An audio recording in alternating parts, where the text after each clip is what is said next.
Perkenalkan, saya Togi Febrianti Tinjak dari Prodi Pendidikan Ekonomi kelas C Stambuk 2018. Pada kesempatan kali ini saya akan memaparkan sebuah materi dari mata kuliah evaluasi hasil belajar yang meliputi teori kelayakan tes yang meliputi tingkat kesukaran, daya pembeda, dan distraktor. Yang pertama yaitu tingkat kesukaran. Tingkat kesukaran soal adalah peluang untuk menjawab benar suatu soal pada tingkat kemampuan tertentu yang biasanya dinyatakan dalam bentuk indeks. Indeks tingkat kesukaran ini pada umumnya dinyatakan dalam bentuk proporsi yang besarnya berkisar antara 0,00 sampai 1,00. Semakin besar indeks tingkat kesukaran yang diperoleh dari hasil hitungan, berarti semakin mudah soal itu. Suatu soal memiliki tingkat kesukaran yang bernilai 0,0 artinya bahwa tidak ada siswa yang menjawab benar, dan bila memiliki tingkat kesukaran 1,00 artinya siswa menjawab soal dengan benar. Untuk menentukan taraf kesukaran soal digunakan rumus yaitu P sama dengan B per JS, di mana P sama dengan indeks kesukaran, B sama dengan banyaknya siswa yang menjawab soal dengan betul atau benar, dan JS merupakan jumlah seluruh peserta yang mengikuti tes. Hasil perhitungan dengan menggunakan rumus tersebut menggambarkan tingkat kesukaran soal.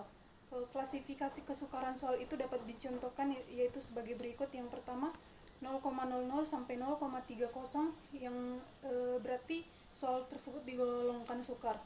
Kemudian 0,31 sampai 0,70 soal tersebut digolongkan sedang. Sementara 0,71 sampai 1,00 maka soal tersebut digolongkan mudah. Jadi, soal dikatakan baik apabila soal tersebut tidak terlalu sukar atau terlalu mudah. Soal mudah yakni semua anak dapat menjawab dengan benar soal yang diberikan. Sementara soal yang susah yaitu semua anak tidak bisa menjawab soal dengan benar. Ada beberapa dasar pertimbangan dalam menentukan proporsi jumlah soal kategori mudah, sedang, dan sukar. Pertimbangan pertama adalah adanya keseimbangan, yakni jumlah soal sama untuk ketiga kategori tersebut. Artinya, soal mudah, soal sedang, dan sukar jumlahnya seimbang. Persoalan lain adalah menentukan kriteria soal, yaitu ukuran untuk menentukan apakah soal tersebut mudah, sukar, ataupun sedang. Dalam menentukan kriteria ini digunakan judgement dari guru berdasarkan pertimbangan-pertimbangan tertentu. Pertimbangan tersebut antara lain abilitas yang diukur dalam pertanyaan tersebut, yang kedua sifat materi yang diujikan dan atau ditanyakan, dan yang ketiga yaitu isi bahan yang ditanyakan sesuai dengan bidang keilmuannya, baik luasnya maupun kedalamannya. Kemudian yang kedua yaitu daya pembeda soal. Daya pembeda soal ini merupakan kemampuan suatu butir soal dapat membedakan antara siswa yang telah menguasai materi yang ditanyakan dan siswa yang tidak atau kurang atau belum mampu menguasai materi yang ditanyakan. Manfaat daya pembeda butir soal ini yaitu yang pertama, untuk meningkatkan mutu setiap butir soal meliputi data empirisnya. Berdasarkan indeks daya pembeda, setiap butir soal dapat diketahui apakah butir soal itu baik atau direvisi atau ditolak. Yang kedua yaitu untuk mengetahui seberapa jauh setiap butir soal dapat mendeteksi atau membedakan kemampuan siswa, yaitu siswa yang telah memahami atau belum memahami materi yang diajarkan oleh guru. Indeks daya pembeda setiap butir soal biasanya juga dinyatakan dalam bentuk proporsi. Jadi, semakin tinggi indeks daya pembeda soal, berarti semakin mampu soal yang bersangkutan membedakan antara peserta didik yang telah memahami materi dengan peserta didik yang belum mampu untuk memahami materi. Indeks daya pembeda ini berkisar antara minus 1,00 sampai dengan positif 1,00. Semakin tinggi daya pembeda suatu soal, maka semakin kuat atau semakin baik soal itu.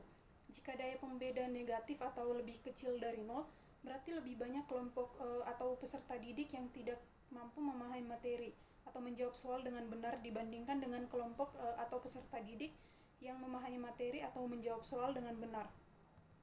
Kemudian untuk mengetahui daya pembeda ini bisa dengan menggunakan rumus yaitu DP sama dengan 2 dikali BA dikurang BB per N, di mana DP adalah daya pembeda soal, BA sama dengan jumlah jawaban benar pada kelompok atas, BB sama dengan jumlah jawaban yang benar pada kelompok bawah, sementara N sama dengan jumlah seluruh siswa yang mengerjakan tes. Hasil perhitungan dengan menggunakan rumus tersebut dapat menggambarkan tingkat kemampuan soal dalam membedakan antara peserta didik yang sudah mampu memahami materi yang diujikan dengan peserta didik yang belum atau tidak mampu memahami materi yang sudah diujikan. Adapun klasifikasinya yaitu 0,00 0,40 sampai 1,00 berarti soal diterima dengan baik. Kemudian 0,30 sampai 0,39 berarti soal diterima tetapi perlu diadakan perbaikan. Kemudian 0,20 sampai 0,29 berarti soal perlu diperbaiki. Dan yang terakhir 0,19 sampai 0,00 artinya soal tidak dipakai atau dibuang. Kemudian yang ketiga yaitu distraktor atau pengecoh. Pada saat membicarakan tentang tes objektif dalam bentuk multiple choice, Aitan telah dikemukakan bahwa pada tes objektif bentuk multiple choice atau pilihan ganda tersebut untuk setiap butir item yang dikeluarkan dalam tes hasil belajar telah dilengkapi dengan beberapa kemungkinan jawaban atau yang sering dikenal dengan istilah option atau alternatif. Option atau alternatif itu jumlahnya berkisar antara 3 sampai dengan 5 buah dari kemungkinan-kemungkinan jawaban yang terpasang pada setiap butir item soal itu. Salah satu di antaranya merupakan jawaban benar atau kunci jawaban. Tes pilihan ganda biasanya memiliki satu pertanyaan serta beberapa pilihan jawaban. Di antara pilihan jawaban yang ada, hanya ada satu jawaban yang benar. Selain jawaban yang benar tersebut adalah jawaban yang salah. Jawaban yang salah itulah yang dikenal dengan distraktor atau pengecoh. Tujuan utama dari pemasangan distraktor pada setiap butir item soal pada contoh adalah agar dari sekian banyak tester yang mengikuti tes hasil belajar ada yang tertarik atau terangsang untuk memilihnya, sebab mereka menyangka bahwa distraktor yang mereka pilih merupakan jawaban yang benar. Dengan kata lain, distraktor baru dapat dikatakan telah menjalankan fungsinya dengan baik apabila distraktor tersebut telah memiliki daya rangsang yang tinggi sehingga tester khususnya dalam kategori ini yang kemampuannya adalah rendah merasa bimbang dan ragu sehingga akhirnya mereka terkecoh untuk memilih distraktor atau pengecoh sebagai jawaban yang betul sebab mereka mengira jawaban yang mereka pilih itu adalah kunci jawaban yang benar padahal bukan. Pengecoh ini dianggap baik bila jumlah peserta didik yang memilih pengecoh itu sama atau mendekati dengan jumlah yang ideal. Menurut Arifin tahun 2012, indeks pengecoh itu dapat dihitung dengan rumus IP sama dengan P per N kurang B dikali N kurang 1 dikali 100%, di mana IP sama dengan indeks pengecoh atau distraktor, P sama dengan jumlah peserta didik yang memilih pengecoh, N sama dengan jumlah peserta yang mengikuti tes, B sama dengan jumlah peserta yang menjawab benar pada butir soal, dan N sama dengan jumlah alternatif jawaban atau option. Jadi, distraktor sudah berfungsi dengan baik jika sudah dipilih oleh lebih dari 5% pengikut tes. Dan jika kurang atau sama dengan 5%, berarti distraktor tidak berfungsi dengan baik. Dengan demikian, efektivitas distraktor adalah seberapa baik pilihan yang salah tersebut dapat mengecoh peserta tes yang memang tidak mengetahui kunci jawaban yang tersedia.